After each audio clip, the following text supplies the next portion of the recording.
As some of you may know, we have spent a good amount of last few months speaking to many of you, both on the food service side as well as smart protein brands and manufacturers, in trying to collect information about the opportunities and challenges in incorporating smart protein into the restaurant and food service industry. So we're very excited to present the findings of that research, and to do that, to share the findings as well as to share some of the recommendations from our study, I'd like to invite our market and consumer insights expert, Rajyalakshmi Gummadi.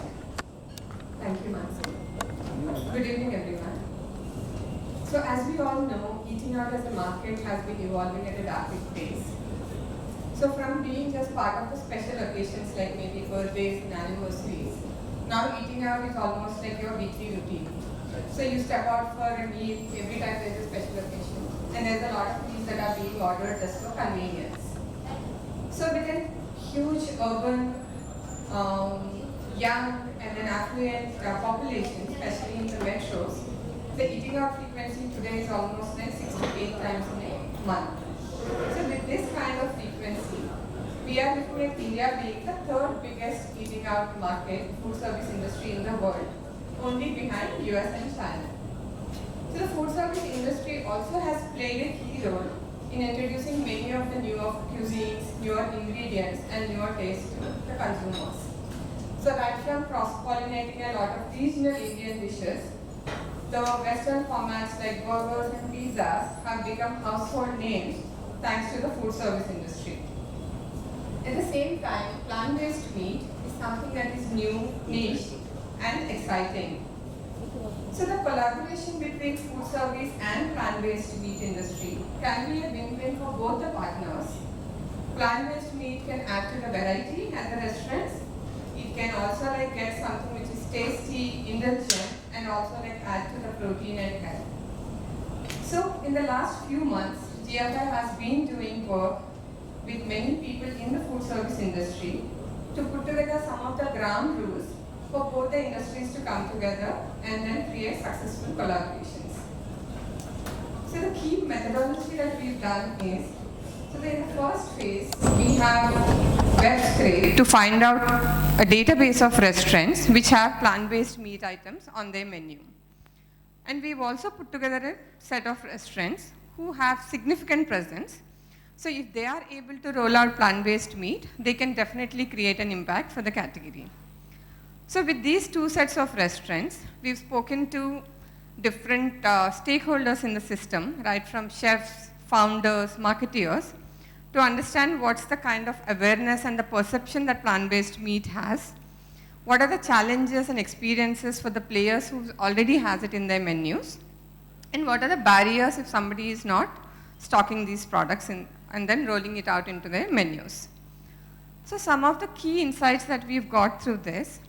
So first of all, from the database that we've put together, though it's a small size, we've seen that the top 3 metros, which is Delhi, Bombay, and Bangalore, they account for almost 75% of the restaurants that are serving plant-based meat on their menus.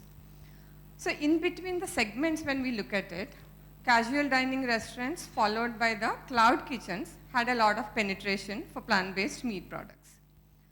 So any place whichever was serving these products typically had about 4 items on their menu with an average price point of about 400 rupees. Right now, most of the formats that are being served are the westernized formats, ranging from nuggets, patties, hot dogs. But at the same time, there's a lot of work that we can see in the market which is happening in Indianizing the category. So with some of these insights, when we've spoken to the stakeholders in the ecosystem, so the first point is, what is it that is stopping them from incorporating these things into their menu? So consumer awareness and lack of relevance for the category in consumer lives comes as the biggest barrier. So a lot of consumers are not aware, or even among the people who are aware, at this point of time they are not able to answer how is it relevant to them, because there are enough vegetarian options and also meat options on their menus. So when we've asked the same questions to the chefs in the plant-based, in the restaurant industry, there we've seen a lot of familiarity. Most of the chefs were familiar with the category, But we've also seen some of them not being exactly clued onto the category in terms of, say, we've got questions like what goes into making plant-based meat? What are the kinds of ingredients? Is it too processed? Is it good for the consumer? Suppose if I'm talking about like local and regional and seasonal. So all those kind of questions. So there is definitely awareness that needs to be created both on the consumer front and also with the partners in the food service industry to make them aware about the process of creating plant-based meat, to explain them how it is not processed or like the benefits of the category along with the ingredients that go into it. So the second piece is what are some of the best practices that a manufacturer in the plant-based meat category should follow when they're going to pitch to a food service player. So the first point is customizing the pitch. So because every restaurant is different, they have different target audience, they have different like product formats, price points and business needs. So understanding the chef's business need is the primary point, and then going with a pitch that is customized to them always has better results.